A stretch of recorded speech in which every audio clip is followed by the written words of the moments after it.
In the Horn of Africa, the east part of Ethiopia, stands an old Islamic city in the New Age. A city believed to have been founded by Muslims around the 10th century or even earlier. A city with 83 mosques and over 100 Islamic shrines. Some call it Harar, others the city of the people. It is also called the ancient walled city or the Jugol.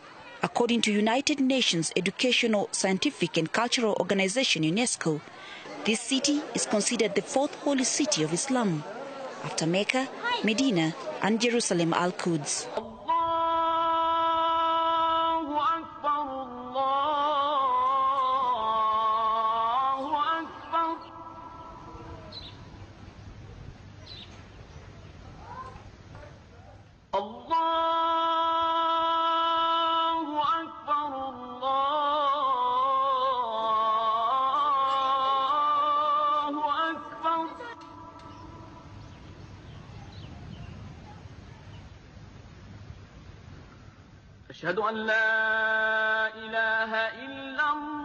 The main source of information on Harar is oral tradition.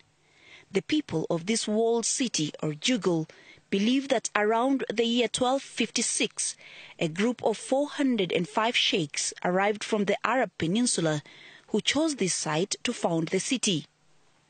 It is believed that Islam was introduced to Harar through the port of Zaila by traders and followers of Prophet Muhammad, peace be upon him. This Islamic city was ruled by imams and emirs. Harar is said to be the base for followers of Islam in East Africa. The people of Harar believe that one of the sheikhs, Sheikh Abadir Umar al-Rida, was instrumental in resolving tribal conflicts in the first millennium and enabled the city to have good governance and administration. He also gave the city its current name, Harar. He is now referred to as the father of Harar. Sheikh Abadir was not Sheikh. He is an organizer, administrator, and a fighter. He fought against Portuguese. He wants to invade Harar. So in the port of Hargeisa there, he defeated the Portuguese and kept the area peace, Islamic peace, and so on. So that's why the Harari and Somali and the Oromo, they call it Abadir is our father, protector, defender of Islam.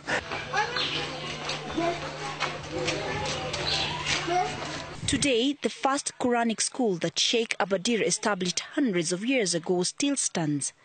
From here, the Al-Badir, he started teaching the principles of Islam to anyone who was interested. And after that, they were commissioned to go and spread it to other inhabitants of the city. Especially after the government of Amir Nur, Amir Talha came here and he proposed 3 strategies. One is to provide a market for these people around this town.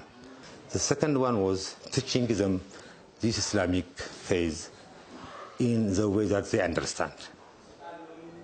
The third was marrying, intermarriage. So Harar was saved by 3 strategies.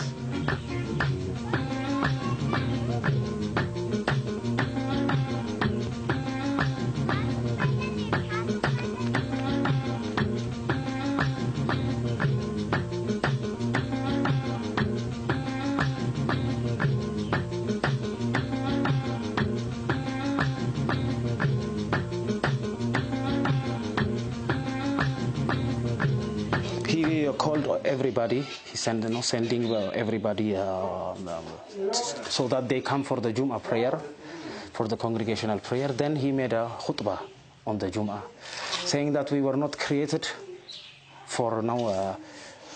Allah only created us, made us tribes, and only only to know each other, not to fight for lands or to fight for tribal pride. So for this reason, he said at that day he made an important shift for the people. The Harari people call themselves Gay Usu, meaning inhabitants of the city.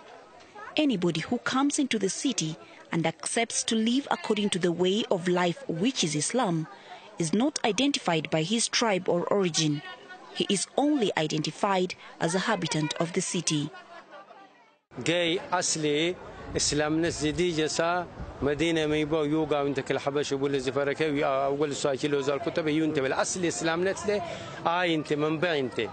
The people of Harar do not differentiate Islam from their culture. The two are so intertwined that everything about their way of life reflects Islamic teachings. For example, if you get peers, boy, they say Allahu Akbar. When you were Asa time, when you are buried, the people read Quran. When you enter the ears, they read Surah Yasin and the Surah Al-Mulki in the Qul Huwa Allahu. From from your beginning up to your end, this culture became what? Islamic religion became the culture of Islam.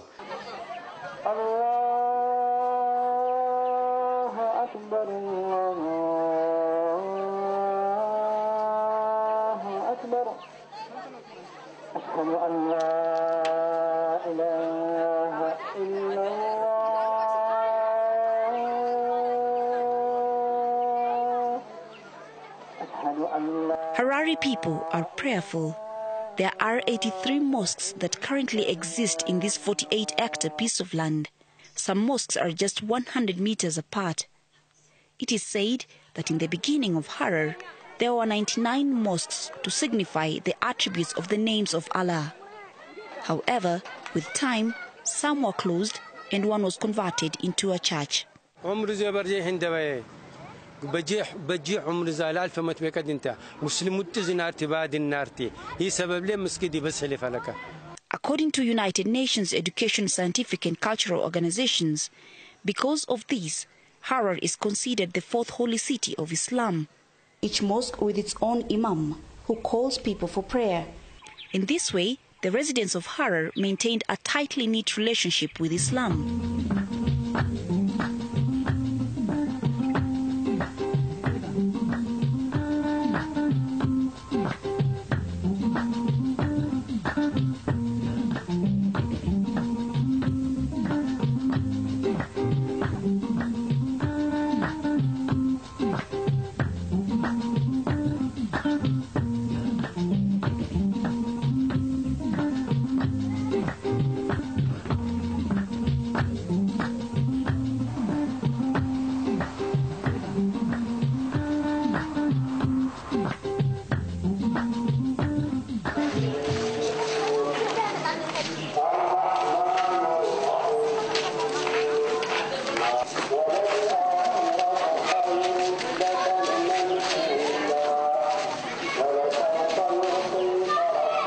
The Grand Mosque, called Jami Mosque, stands out because of its minarets.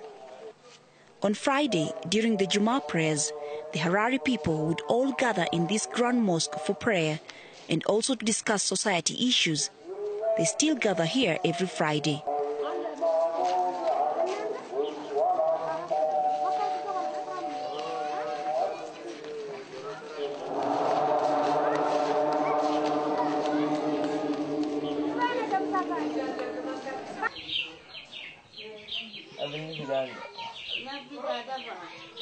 In Harar, there exists spiritual Islamic shrines where the people go for prayers. There are over 100 shrines. One of the famous ones is the shrine of Abidar, a female saint. It is called Abidar. She was a great teacher and a great preacher of Islam for women. Women come here to pray. During weddings, brides come here to seek blessings from the saint as well as get advice from other elderly women. The city of Harar is located on a 48-hectare piece of land. During the rule of Emir Nur between 1559 and 1567, a wall was built around the city. The Jugal, as the wall is called, was for protecting the Harari people, not only from invasion, but also from non-Muslims at that time. It is 3 to 4 meters high. The 3-kilometer wall still forms the boundary of this city hundreds of years later. The measurements of this wall were done according to the Islamic measurements, which translate to 6,600 armpit lengths.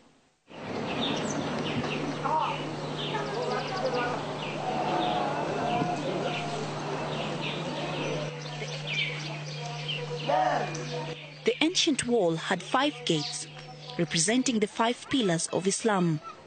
During the ancient times, each gate had a purpose that included administration, defense, and social affairs.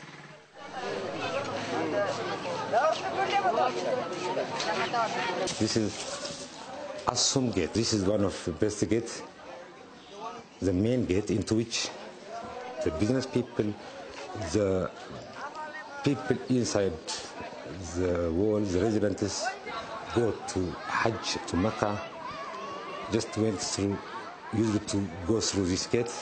And there is a port. This is a port which is found in Somaliland, Zaila.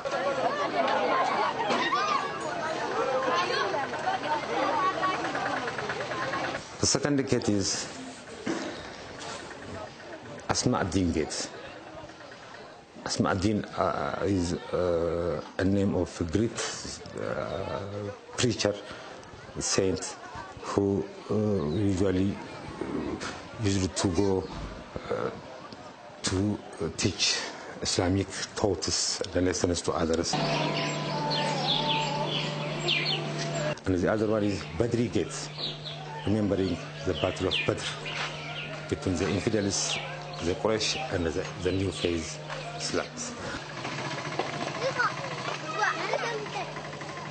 This fourth gate is Sugud At Gate. Sugud At means a bundle of bones. There was a slaughterhouse, and when sheep or any livestock is slaughtered, the rubbish was thrown around this gate. The livestock from as far as to Bosaso was coming through this gate.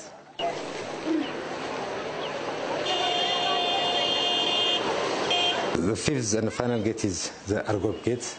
Argobas are the ethnic-based people who live 220 kilometers away from here. The gates would be closed at night and opened during the day.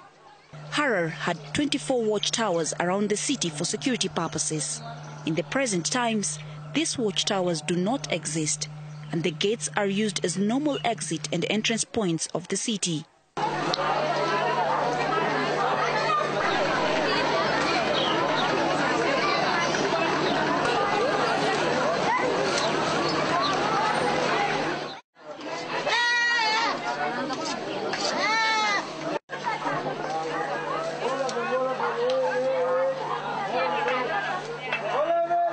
The Harari people still have holy manuscripts that date back to 800 years and beyond. Ali Sharif is a Harari resident who has established his own museum. For 23 years now, he has been collecting archive materials including ancient Islamic holy writings. All the Quranic writings were done by hand. Here, all of the books are Quran, special Qurans. One special Quran, the Quran is one, but this book was written by women.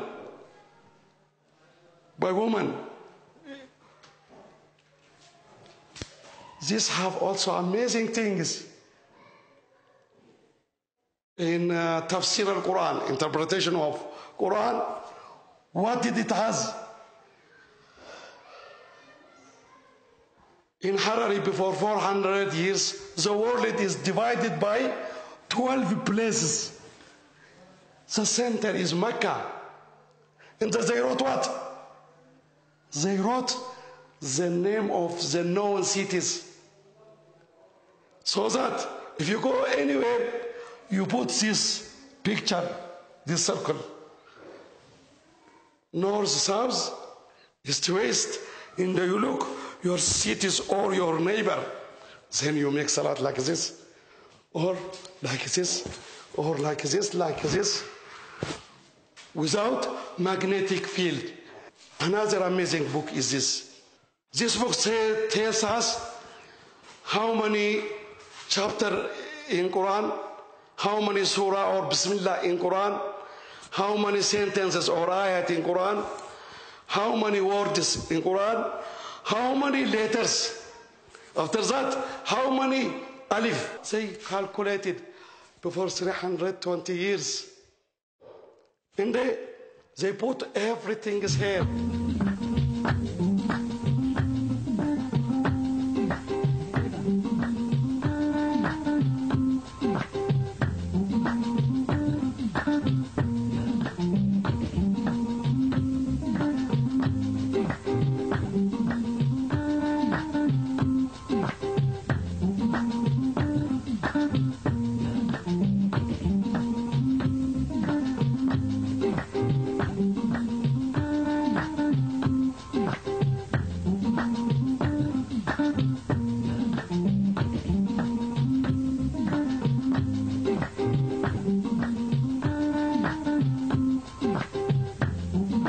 With his work, he has moved around the world selling the strong Islamic heritage of Harar.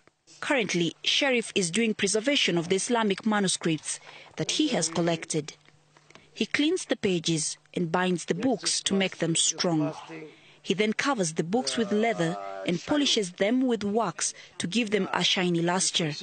One book can take up to 10 days to preserve, depending on the condition of the pages.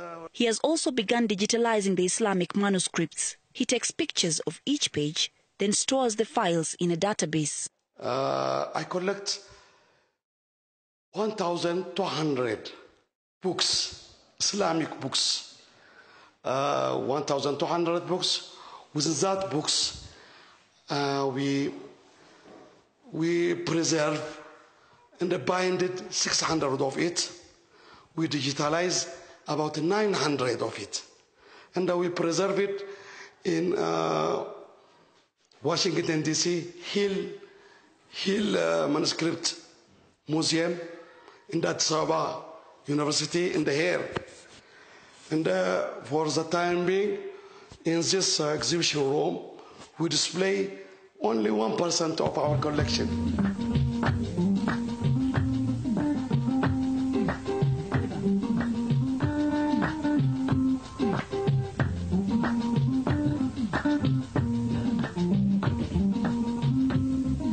Harar is a living museum.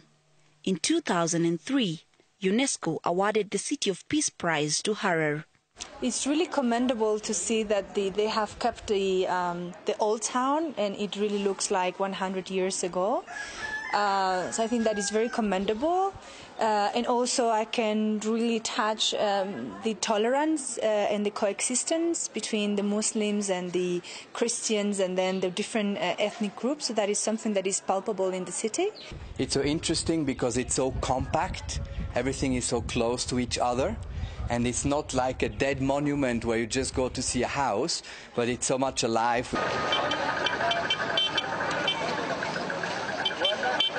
The city of Harar wakes up to robust activities daily. Different people earn a living in different halal ways, which means ways accepted by Islam. Through the walls, businesses like textile, tailoring, retail shops and restaurants operate. Fresh food markets are found near the 5 ancient gates.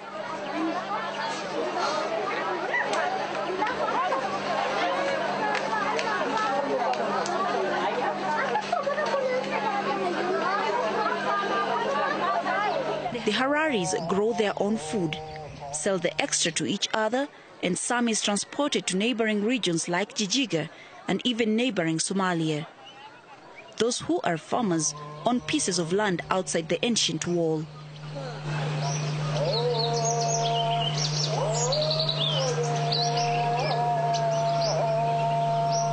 walking around the old Islamic city of Harar, one has to know his way around, or else you can easily get lost.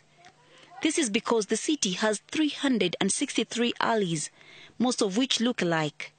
Among them, this very narrow alley is very notable. It is referred to as the Reconciliation Alley. It is said that during the ancient time, when people had conflict, they were made to go through this alley, and because of its narrowness, they got real close when passing by each other, and hence the reconciliation was achieved that way.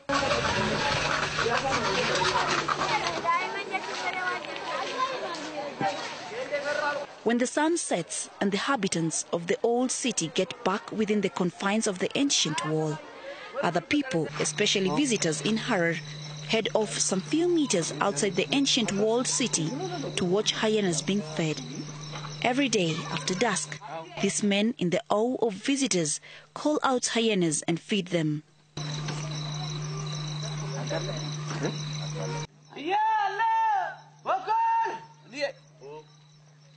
The Harari people believe that hyenas cannot attack anyone within the Islamic walled city. In fact, the residents say there have been no cases of hyena attacks. Today's Harar is just like old-time Harar. That is why it is called a living museum. The spirit of Islam is so strong that it is bound to live in this ancient walled city for years to come.